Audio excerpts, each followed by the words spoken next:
The DNC is getting a strong warning. Steal the nomination from Bernie Sanders and pay the price.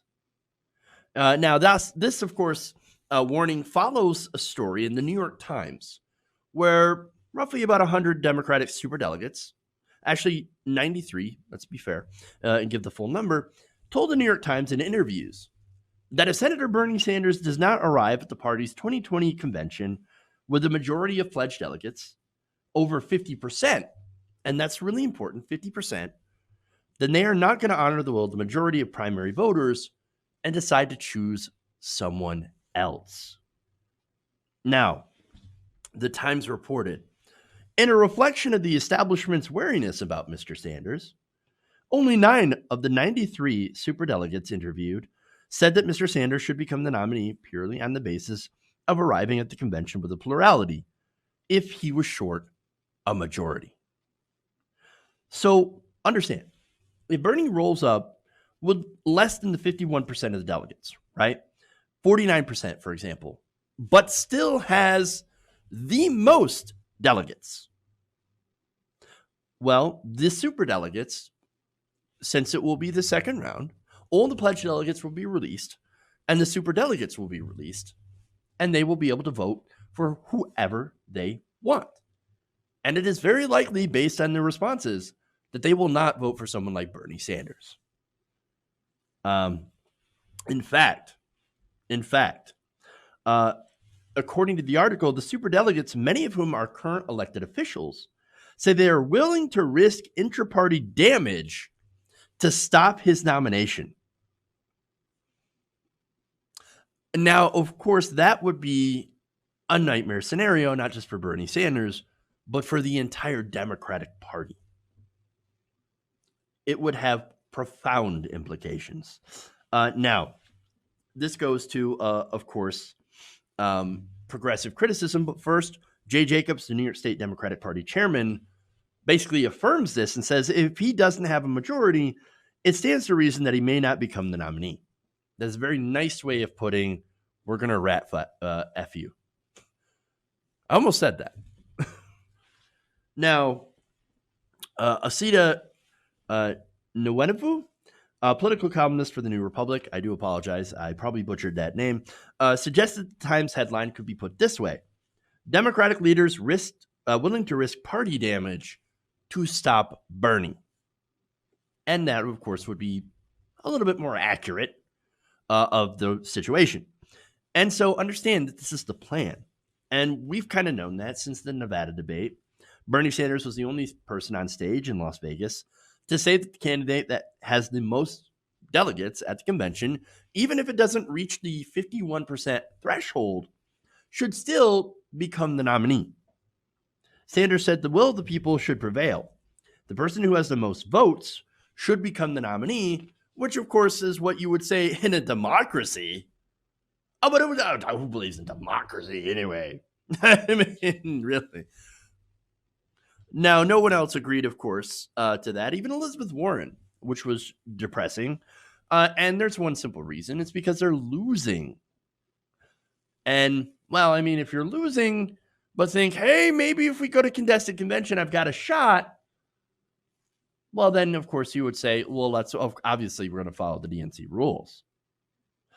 So now, look, to come out and admit it like this, that they will not honor the will of most of the voters, well, that's pretty brazen, right?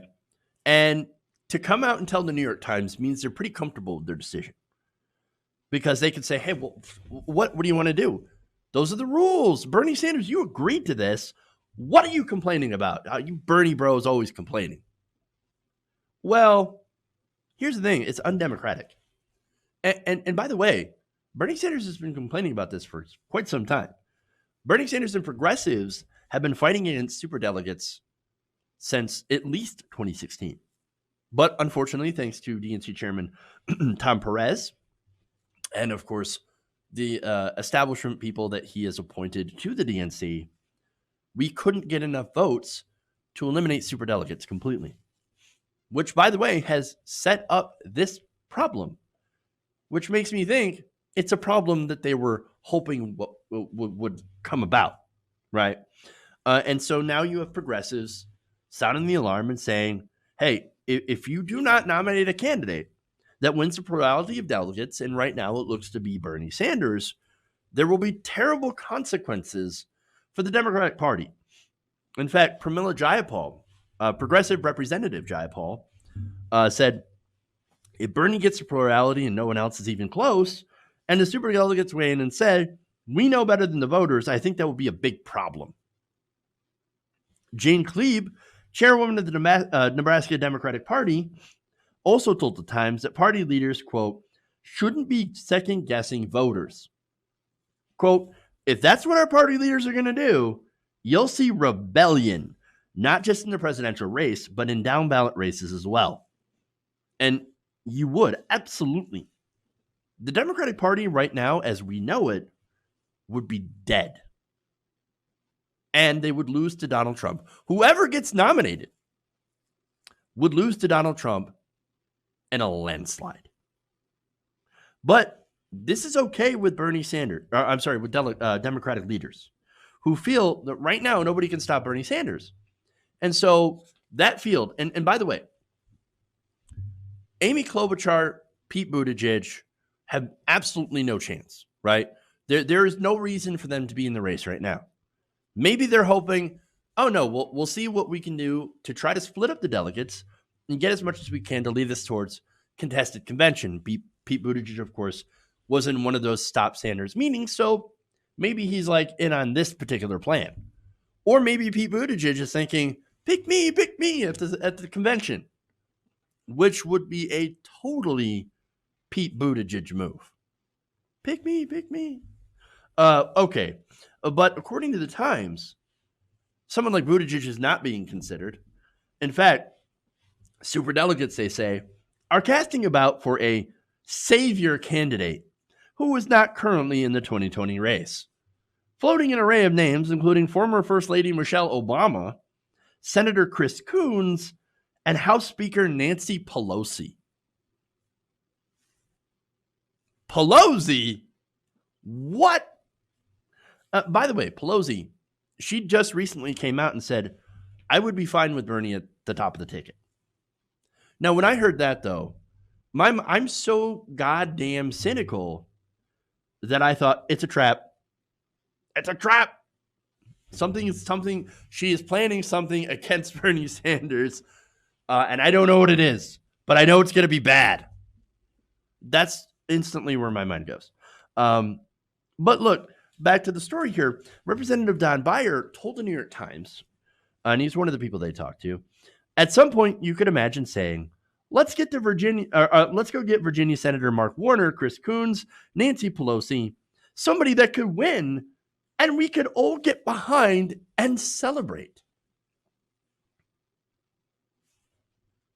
We'll all just get behind this candidate that you plucked out of nowhere and said, nope, we're going to give you the nomination, who wasn't even running in the race, how there was no chance to vote. Do they really think the American people are going to say, oh, that whole are going to say, hey, look, we really like that whole democracy thing in the primary, but you're right, guys. We should have left it up to you, the elites, all along. Because obviously you know better. No, nobody's going to say that. Nobody's going to say that. Nobody in their right mind believes that is a good idea. And yet these idiot Democrats are out there saying, hey, it would be great if we usurp democracy and we screw over the person that got the most votes so we can put someone in that we feel comfortable with. That's not going to rock the boat. That's not going to raise our taxes. And they don't want to call themselves the Democratic Party. Where's the democracy? I sure as hell don't see it. Jesus, I can guarantee you there will be no unity. There will be no celebration. You know what would happen? There would be a riot. You think the convention in Philly was bad back in 2016 where Hillary Clinton got booed? No. Steal the vote from Bernie and it's going to be 100 times worse. F around. You'll find out. I cannot stress how bad this would get. And it's not a threat. And as sure as the sun will rise, this is going to get ugly if this happens. Now, there is somebody here who kind of looked on the bright side. And I want to say do this quote because it is really looking on the bright side of this. This is New York Magazine's Eric Levitz, who tweeted that the superdelegates on the record commitment to thwarting Bernie Sanders at the convention enables Bernie to credibly tell voters after Super Tuesday, you can either deliver me a majority or vote for someone else and ensure our party has a huge, ugly fight this summer. Levitz added, given his approval rating, I think that's a winning argument. So saying, you either give me a lot of votes and a majority, or this is going to get bad. And it's not like he doesn't have the clout to do it. It's not like he's not currently winning the delegate count. It's not like he's not currently winning in a lot of, projected to be winners in a lot of different Super Tuesday states, and is poised to get a ton of delegates when that happens.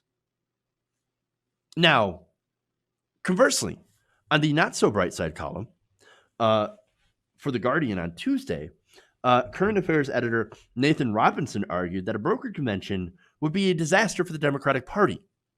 Quote, millions of Sanders supporters would be enraged at having the nomination snatched from them and might defect to a third party. Even those who did support a nominee they considered illegitimate would only do so grudgingly. Now, that means a couple of things. No fundraising, right? Okay, look, any person who, gets chosen to be the nominee is already going to have a bunch of super PACs and billionaires backing them anyway. So, okay, that's not a consideration. But the funding definitely would not come, and it would not be grassroots. That could, of course, provide fodder for Republicans. Donald Trump. Look at all the billionaires propping up your campaign. You're full of billionaires. Oh, wait, you're a billionaire. Well, okay, anyway. But only, again, going after Donald Trump being rich and out of touch would only work when you have a candidate that isn't also rich and out of touch. So, not only that, but you would also, with lack of fundraising, you would have no energy for the campaign. Who wants to go and volunteer to some rando they picked out from an establishment figure after they steal the nomination from Bernie Sanders? Like, yeah, Chris Coons. Yay. I'm going to definitely go out and canvass for that guy. Great. No, there's no energy. No energy behind that whatsoever. It's ridiculous. Ridiculous. And so, lack of fundraising, lack of energy, you're not going to have people out there that are excited, and you're going to have millions of pissed off people. This is not a good direction to go. This is a terrible direction to go. Now, Robinson also added in his column, quote, the Democrats might be able to stop Sanders, but in doing so, they would destroy their own party's electoral prospects. And it's not just at the top of the ticket. It would be all the way down the ballot. You would destroy their chances. Just imagine now, if you thought full Republican control of the government was bad before, when Donald Trump got elected, imagine doing this and letting the Republicans sweep the House, keep the Senate, and have Trump empowered by surviving both impeachment and the Mueller report and all the other investigations, which have yielded criminal activity and criminal penalties against people that were in his inner circle, but have left him scot-free. Imagine how empowered. And then, by the way, the Supreme Court is already conservative.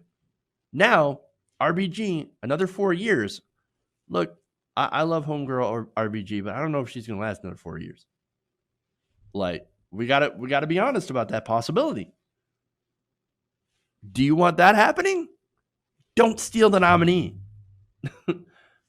Now, the last part that he says is, quote, this would be a completely reckless and an irrational maneuver, and And every sensible Democrat should oppose it. Now, I have my own thoughts here on that. Now, it may not be sensible to a Democratic voter, right? As a lot, if not most Democratic voters have a favorable opinion of Bernie Sanders and are very likely to vote for him, even if it's not their first choice. Weirdly enough, a lot of Biden voters might consider Bernie Sanders as a second choice. Politics is strange and weird. But if you steal it, I mean, that's not going to reflect well on the party. And so it's not going to make sense to the average Democratic voter. Like, why would you do that? That's terrible. But to the DNC and the establishment, understand that they would rather have a fascist like Donald Trump win over a progressive. And that's exactly what would happen if they steal the nomination. Chris Matthews gave away the gave up the ghost, right? I think that's the phrase. When he said, well, Democrats just could sit out and choose somebody in 4 years that they like. Assuming, of course, that Lord Emperor Trump hasn't taken over and completely dissolved democracy by then. I'm just saying. And so, but he say, hey, well, we'd rather have 4 more years of Donald Trump than, allow somebody like Bernie Sanders, who we're actually scared of. Again, they're more afraid of the changes to Bernie Sanders than Donald Trump, because for one, Donald Trump will allow them to keep their low taxes. It's the only reason Bloomberg is running, by the way, is to keep his taxes low. And also, the DNC can continue to fundraise off of, oh my God, look how bad Trump is. But without realizing the disaster that they will cause if they go in this direction. I believe it would destroy the party. It would break the party. And the Democrats would never recover. Hey guys, hopefully you enjoyed that free video. Now I'm going to have to ask you a favor. Between the demonetization and the YouTube algorithm messing around with view counts, etc., we're having a hard time adjusting to the new YouTube reality, which is where you guys come in. See, we have a patreon.com/TYTNation set up to help us rely on you guys, the viewers, instead of big corporate ads. Look, you know the show. You know I'm not in favor of big corporations anyway. So help us transition away from relying on the ad model to pay the bills and sign up to be a patron, patreon.com/TYTNation. That goes a long way to help us keep the lights on. And you guys will know that you're supporting independent, progressive media.